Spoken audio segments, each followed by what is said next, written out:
the last 4 years, Derrick Rose has played in 100 of a possible 312 games with the Bulls, which comes out to just 32%. Rose made it very clear during Monday's media day that his priority list starts with free agency in 2 years.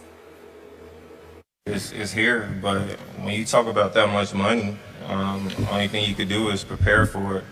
We're trying to prepare not only myself, but my family, and doing this all is for my son. Like I said, I'm thinking about his future. Even though we're all right, we're comfortable. When you talk about that X amount of dollars, I think it raised everyone's eyebrows. So there's nothing wrong with being over prepared. Stephen A., are you okay with Derrick Rose talking about free agency right now? No, I am not, to be quite honest with you. And I must confess to you that it's very, very difficult for me to talk about Derrick Rose in any negative kind of fashion, because as a basketball player representing the Chicago Bulls, if you get around him and you talk to him, he just seems like one of the nicest people in the world, to be quite honest with you. But when you listen to some of the comments that he makes, it makes absolutely no sense whatsoever. Derrick Rose has been in the league for 6 years. A couple of years ago, obviously, he had that devastating knee injury. Skip Bayless, in the 2011-2012 season, he missed 43 games. 2012, 2013, he was out the whole year. Okay, 2013, 2014, he missed 72 of the 82 games. And last year, he missed another 31 games. We were just relieved to see him play in the playoffs. And the last time we saw him, he was getting outplayed by Matthew Dellavedova. True. So I'm sitting here and I'm saying, considering all of this and the fact that you got paid $93 million by the Chicago Bulls, I have no problem with him thinking about his future, thinking about the well-being of his family, etc. But you know something? We sit up here and let's think about the guys that we have been critical of in increments, in moments. Russell Westbrook, LeBron James, James Harden, not so much Kevin Durant, because we rarely say anything. I mean, who says anything negative about Kevin Durant? Carmelo Anthony. I mean, you look at these guys, Skip. They are rough riders. They go out there and compete and bring it every night. They don't cheat the fans. I don't care how much James Harden struggled the last time we saw him against Golden State. He played a hellacious game in Game 5 of that series, and there was games sporadically where he showed up. So, yeah, he didn't have the kind of series his talents demand, but he didn't cheat anybody. You know what I'm saying? This guy goes out there, he performs. Kevin Durant, when healthy, is an elite performer. LeBron James, I mean, please, what else is there to say about this guy in terms of his effort? We all know that Kobe Bryant was only out, you know, for the last 2 years because of devastating injuries. If Kobe Bryant could have played with any of those injuries, he would have. This guy doesn't cheat the game. Dwayne Wade, despite his myriad of injuries, always found a way to be ready come playoff time. The list goes on and on and on. You don't hear them talking like this because they know if they go out there and perform, everything else will take care of itself. Yet somehow, some way, without performing, largely due to health, of course, Derrick Rose has missed a large chunk of the last 3 NBA seasons of his career while being paid in excess of $16-17 million each season. And he's talking about looking forward to free agency and his future with a couple of years left. It just seems to me that he doesn't appear to have the focus that an elite championship caliber player is supposed to have. I know he has the talent when healthy. I'm not questioning that. And I know he goes hard when he's out on the court. But this attitude that he seems to verbalize, if I'm the organization and I'm hearing that from him, I got to call him to the office and sit him down and have a long conversation with him about a fan base that's out there and about some rough riders who are his contemporaries in the NBA and say to him, do you see what they're doing? And at this juncture, they're enjoying more success than you. Do you not get it? Because he doesn't seem to get it right now. And I'm saddened by that, because I do believe, again, I don't know him personally, because I know he's had some issues, and I'm not here to comment about that. But the Derrick Rose that I know, that I've met, that I've spoken to in a Bulls uniform at the United Center, seems to be one of the nicest dudes I've ever met, and it's almost impossible to root against him. I just don't understand why he keeps saying this kind of stuff. Because if I'm that Chicago fan base, which is phenomenal, it is, I'm incredibly upset by these comments. I am so with you and then some on this issue. And as you remember, I was a columnist at the Chicago Tribune. That was pre-Derrick Rose. But I have a feel for the city of Chicago. And the sad part of this ongoing story to me is that never has the city of Chicago more wanted to open its heart and embrace a young superstar than it did Derrick Rose.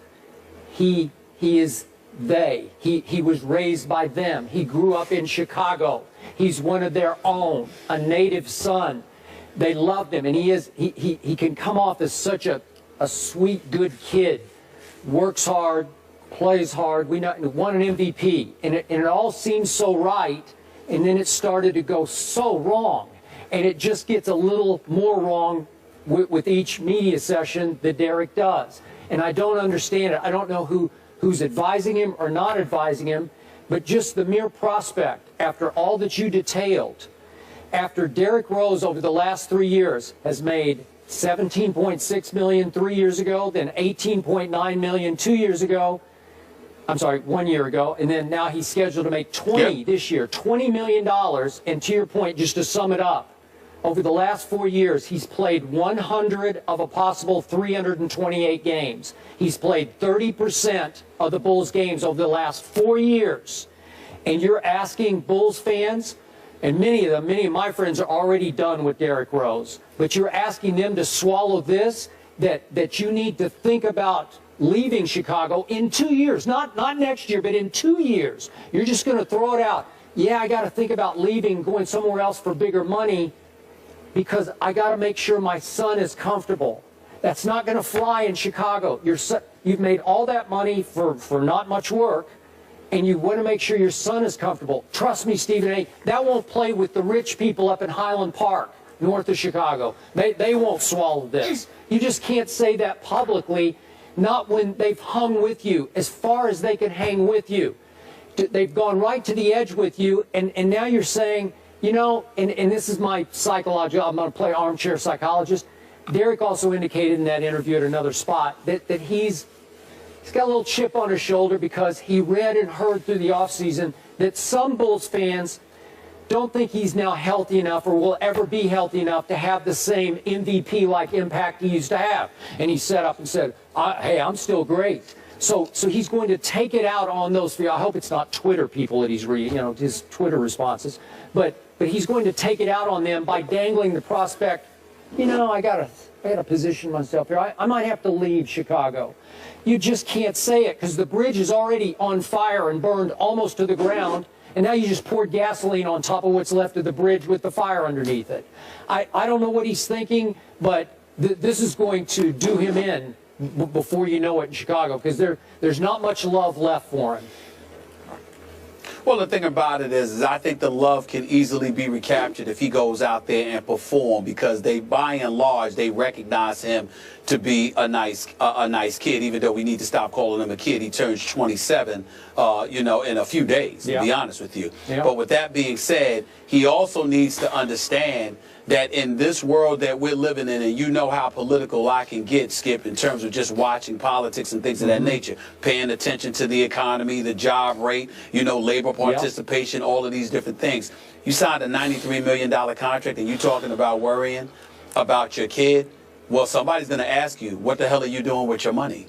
What are you talking about? Now, granted, it's always more money to be made. Please don't get me wrong. I get that. And you know what a capitalist I am. If the money is out there to be made, go ahead and make it. But how is it that you have an issue looking forward to your future, acting as if you're worried when you're already collecting $93 million for 30% of the work that you were supposed to put in. So all of those things definitely resonates, man. And you got to wonder right now, Skip, I got to admit, I never thought I'd say this. You've got to wonder whether or not the Chicago Bulls should trade him. And I'm not talking about immediately. I'm talking about trade him when his value elevates, because if you're giving indications that you may not want to be here, and there's a place that you can go where we can get the right comparable kind of value for you, that is something they might want to consider, because he is being paid like a franchise player. But if he's not going to act like it, like somebody who wants to be the face of the franchise and to be here for years to come, it's Chicago, man. It's the house Jordan built. You got to get somebody in there that wants to be there. I'm with you. Can I ask one question before we go to break? Obviously, he's asked about free agency. How would you have liked to see him handle that? To just say, I'm not focused on that. We're trying to get past Cleveland, and I'm trying to stay healthy first. Just don't address it? Absolutely, Molly. Absolutely, Molly, because there's no excuse for it, not only because it's 2 years away, but because of what you know you haven't been able to give due to injury. Considering that you homegrown, the level of affection you feel you have expressed that you have for the locals, because you are one of them. I didn't hear him talk about leaving, Skip. I heard him talking about free agency, looking forward to getting paid. But the first order of business is to produce. And you can't produce if you don't show up to work every day. It ain't his fault that he didn't show up to work, because obviously he got hurt. And that's legitimate. No, I got it. But you don't come off of that. Remember, we didn't see him injured and then he's back now talking. The last time we saw him, he was playing healthy and got outplayed by a third-string point guard named Matthew Dellavedova. Now, that's just embarrassing. That's just embarrassing. Okay, so maybe not the right way to handle things there for Derrick Rose, even if it is some naivete with media savvy.